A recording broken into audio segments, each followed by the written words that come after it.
hate that song so much. And then he tries to like wear a cowboy hat and be like, "You're not a country artist." Yeah, he was mad that he got taken off the country art charts. Oh my gosh! If you took someone who, I don't know, just some like controlled experiment where someone wasn't biased, and you sat them down and you played that song, you're like, "Is this a country song?" 100% they say no. That is not a country song. Yeah, if you can't listen just to put it. like Billy Ray Cyrus on it and be like, "You know what? He's a country artist." Like, no. I don't know. I kind of like the Billy Ray collab though. That's just Don't. me. All right, that wraps it up. Junior prom was fun. Like we said, Yeah, we had fun. So now we previously recorded the interview with Kevin. It's golden. It's amazing. Yeah, it went pretty long. I mean, we were planning on like 10, 15 minutes, 25 minutes, but it's awesome. So we're gonna play it for you guys, and then we'll be back with you after. Hello, my name is Jack Gorman. I'm sitting here with Kevin McNulty. You are Jack Gorman, aren't you? Yeah. He's a senior at Ming South, so we're at our last week here for you. You got today, tomorrow, and then Monday. Yeah, this was a good day to book me because I am not doing anything today, and I really don't have any binding activities or classes during the day. So whatever time you need, I'm all yours. We were sitting in English today. I must say, Ben, you just walked in, just kind of hung out for a little bit. Well, yeah, we're watching Coco in Spanish. Like, I've seen that movie. I don't need to cry in Spanish class. So I come in and, I make people happy. That's what I try to do. Yeah. So Miss Aben was happy to hear what I wrote about on the AP English test. So. Oh, yeah. You got to drop a book she taught you, or she didn't teach you read last year. But, it's not uncommon to see a senior just walking through the hallways not doing anything this time of year. And I'm thinking back, like, I did this in 5th grade, like, 8th grade, like, I don't, you just walk around, say what's up to people, they like to hear that. And teachers generally just kind of let you be when you're at this point. So, I mean, play around with it, you have fun with it. Yeah. Yeah, we get to take some notes for us next year. But, so you got a lot going. I don't want to say that you're the face of Maine South, but you're the one there at the assemblies. I get around. Yeah. People see me. Yeah. So you're really involved with your Southwards, your Southwards editor. Yeah. Class council. Yeah. Mm-hmm.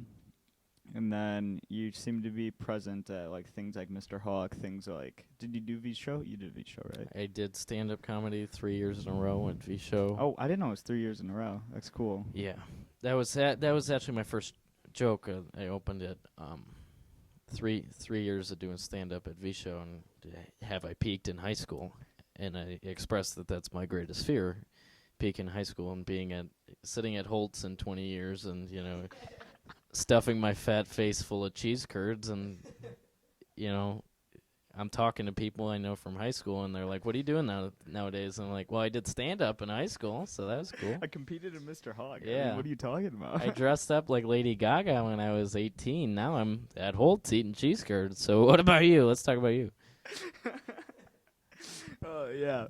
But yeah, it seems to be like football games too. You're just always there, which is refreshing, I think. Well, I love the Hawks. Yeah. When you love the Hawks, you're out at Hawks games. Yeah. I think it's great to like embrace that because a lot of people are sour towards that and like they think, "Oh, I don't want to be like Well, we wrote involved. Like I don't want to go to these things. I don't want to go to school dances and like just have fun with it." Sure, we had that's this. what you do. Yeah, we had the discussion in Southward. People are afraid to be spirited these days, And I think Mr. Hawk is a great example of people who don't care about making fools of themselves and coming together for charity and just having a ton of fun and making a lot of people laugh. And I think if we can carry that over to football season and every other sport that needs support from people like us who competed in Mr. Hawk, and then, it's kind of contagious when you spread that, Hawk spirit. So.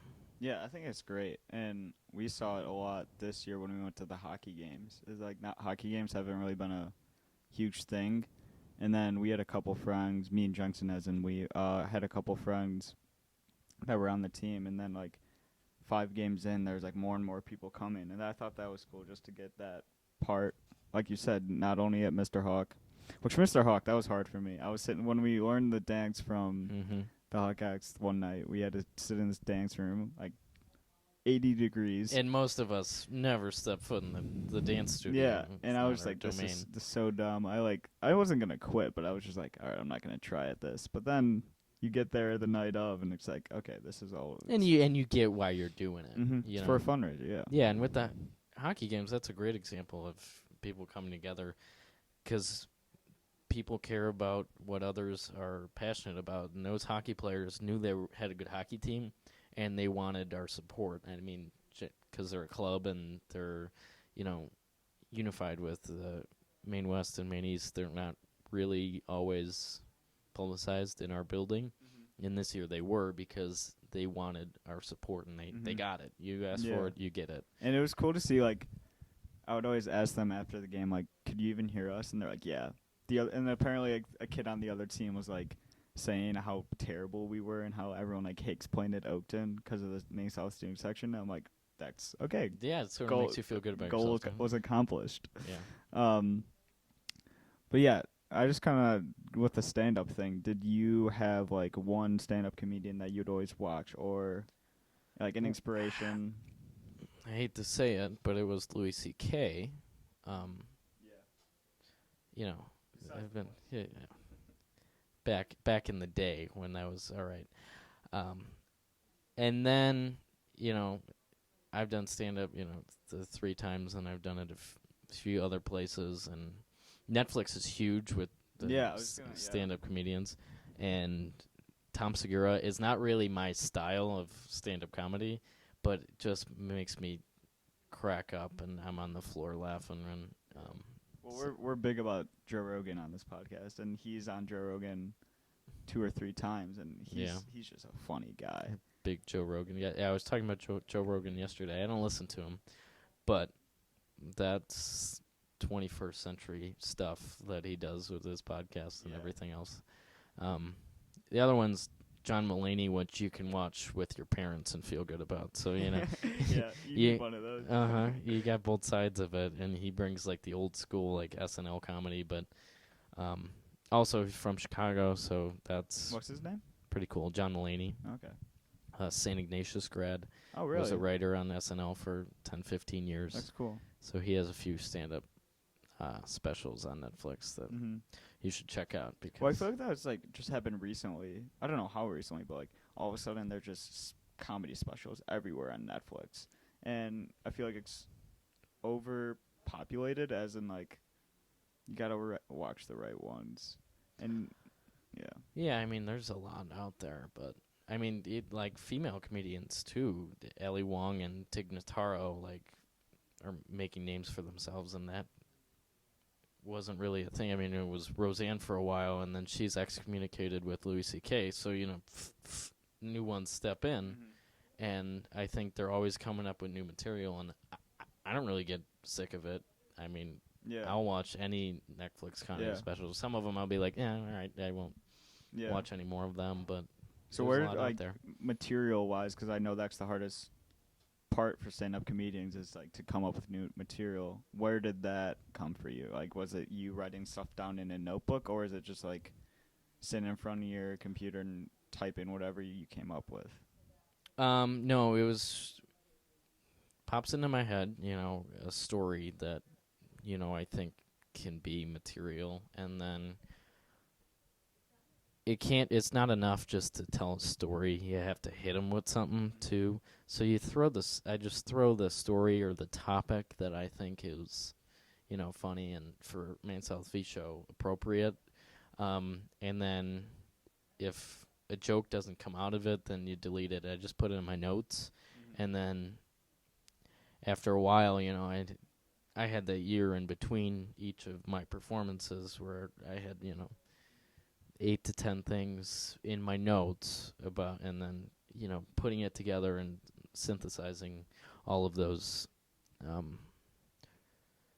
all of that material, and then, throwing a few jokes in there that'll give you your 4 to 5 minutes that I had on stage. So that was kind of my process the last few years. Fictional or non-fictional?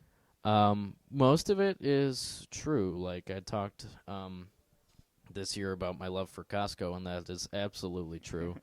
And if you ask people, they know how much time I spend at Costco, and it's way too much. You know what pissed me off, though?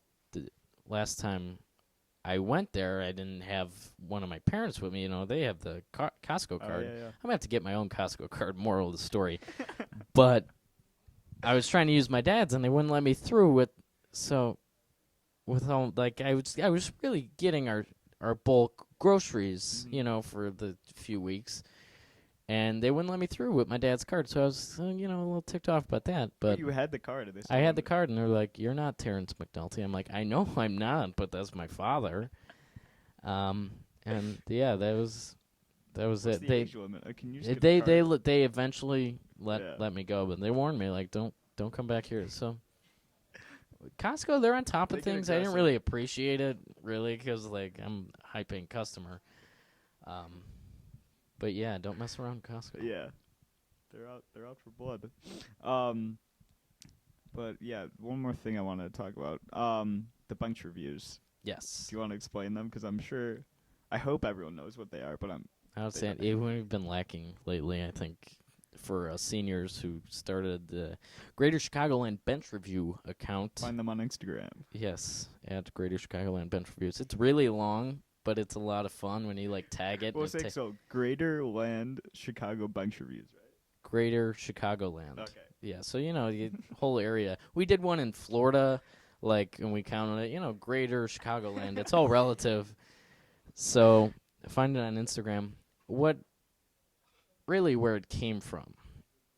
My brother, who's 2 years older than me, at this point in their senior year, him and his friends created an account called Park Ridge Food Review, where they would eat food and rate it, but they would also not eat food. They would eat inanimate objects, like I've heard about this. like a book, like anything you can find, really. And it was easy for them to draw an audience on that Instagram account, and you know they'd have guest food reviewers, and they would have tournaments on reviewing food and contests if something got a certain amount of likes. I remember Nick Schremak had to go to the Super H Mart in Niles and pick up one of those frozen dead fish, and he had to try and eat it or something, or By choice? or just lick it. No, because post got a certain amount of likes. Oh, yeah. And so he was forced to. I guess he signed up for it, but Yeah. that's what he ended up doing. And so a few months ago, my friends and I were sitting at River Rand Bowling Alley on a Monday night because they have, $1 games on Monday nights at the River Rand. That is great to know. Yeah. Big bowler guy. I plugged that in for them. Well, I don't want it to become too crowded. It's not a huge bowling alley. But really, you can't beat that. And we're like, all right, what can we do on Instagram and have some fun with? My friend's like, bench reviews. Let's review benches. And there's not much more to it, if we're being honest. You just sit on the bench and you're like, wow, is this a good bench or is it not a good bench? You rate it out of 10. But let me tell you, this summer is going to be full of bench reviews because I can't wait. They've just gotten funnier. Like, the first one actually made me cry laughing. Chicago has quite a few benches, if you haven't noticed. Like, you got bus stops. There's one, I'm going to just plug it in right here, the preview for Chicagoland Bench Reviews. There's a bench that sits right in the grass beyond the Costco gas station. It may be one of the more beautiful benches I have ever seen. And we haven't made it there yet, but mark my words, we will, and you will see it on the account That later is this summer. exclusive. Only on Welch Table Talk can you hear about that. Yeah, It's coming. It's coming this summer. So look out. Oh wow, I have dreams about that bench. I'm not gonna tell you any Just of the beyond features. gas station?